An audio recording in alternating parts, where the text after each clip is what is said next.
தமிழ் நெஞ்சங்கள் அனைவருக்கும் அன்பான வணக்கம். எல்லாரும் எப்படி இருக்கீங்க? வரப்போகிற இந்த புத்தாண்டு எல்லாருக்கும் நன்மைகளே கொண்டு வரும் புத்தாண்டாக அமையட்டும்.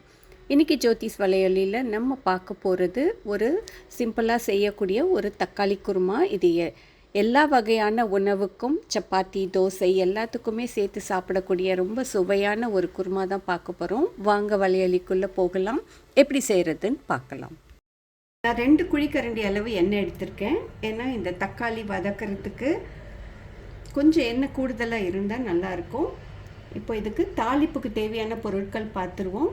1 சுருள் பட்டை, 1 ஸ்பூன் சோம்பு, 1 ஸ்பூன் சீரகம், கொஞ்சமாக கல்பாசி, ஒரு 2 அன்னாசி பூ, 2 பிரிஞ்சி இலைகள் எடுத்திருக்கேன். இது எல்லாத்தையும் இப்போ இதில் சேர்த்துப்போம்.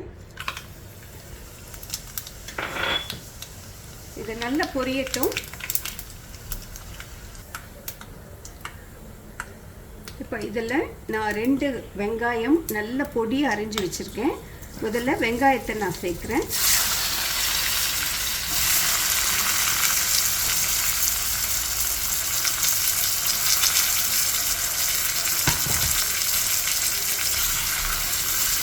வெங்காயம் நல்லா வதங்கணும். இதில் இப்போ இஞ்சி பூண்டு விழுது இடித்து வச்சுருக்கேன், அதையும் சேர்க்குறேன். இதில் 4 பூண்டு, 1 துண்டு இஞ்சி சேர்த்து இடித்து வச்சுருக்கேன். கொஞ்சமாக கொத்தமல்லியும் சேர்த்துக்கிறேன். வெங்காயம் நல்லா கண்ணாடி பதத்துக்கு வந்துருச்சு. நான் ஒரு 4 தக்காளி நல்ல பொடியை நறுக்கி வச்சுருக்கேன். பாதியும் இதில் சேர்த்துக்கிறேன். தக்காளி வெங்காயம் வதங்கிறதுக்கும் இந்த குருமாக்கும் தேவையான அளவு உப்பு சேர்த்துக்கலாம். இப்போ இந்த தக்காளி வெங்காயம் நல்லா வதங்கி அந்த தோலெல்லாம் பிரிஞ்சு வரணும். ஒரு 2 நிமிடங்கள் இதை மூடி வைப்போம். அந்த தக்காளி வெங்காயம் வதங்கிறதுக்குள்ளே நம்ம இதை அரைச்சிட்டு வந்துடுவோம். இதில் ஒரு 1/4 மூடி தேங்காய், 1 ஸ்பூன் சோம்பு, ஒரு 10 முந்திரி பருப்பு போட்டு இதை நல்ல வெண்ணெயாக அரைச்சி எடுத்துகிட்டு வரும்.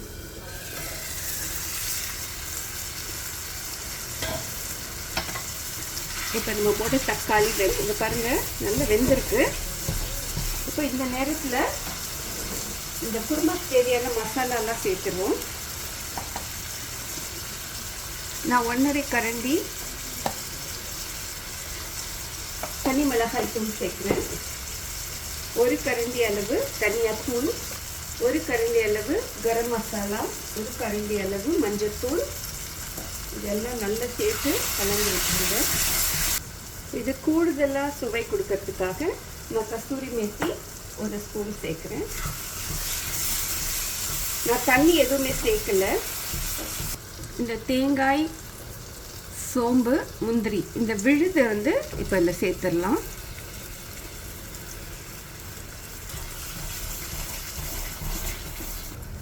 இதில் இந்த அரைச்ச அந்த ஜாரில் இருக்கிற கொஞ்சமாக தண்ணி சேர்த்து இதில் கலந்துக்கிறேன்.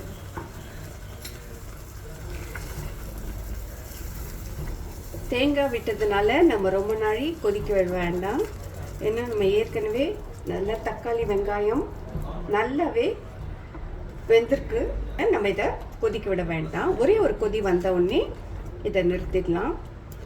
இது உண்மையிலே இது தோசைக்கு, சப்பாத்தி, நீங்கள் இட்லிக்கு, இப்படி எல்லாத்துக்கூடயும் சாப்பிட்றதுக்கு ரொம்ப ஒரு சுவையான ஒரு தக்காளி குருமா தான் இது. நல்லா கொதிக்குது.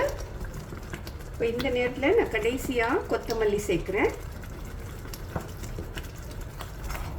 அடுப்பையும் அணைச்சிட்டேன்.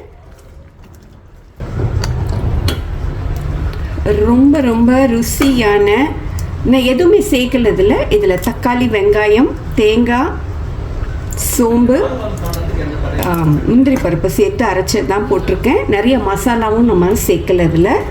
இது ரொம்ப அருமையான ஒரு சைட் டிஷ். இது நீங்கள் இதை செஞ்சு பாருங்கள். இந்த காணொளி பிடிச்சிருந்தா தொடருங்க. இந்த காணொளியை பார்த்ததற்கு மிக்க நன்றி. வணக்கம்.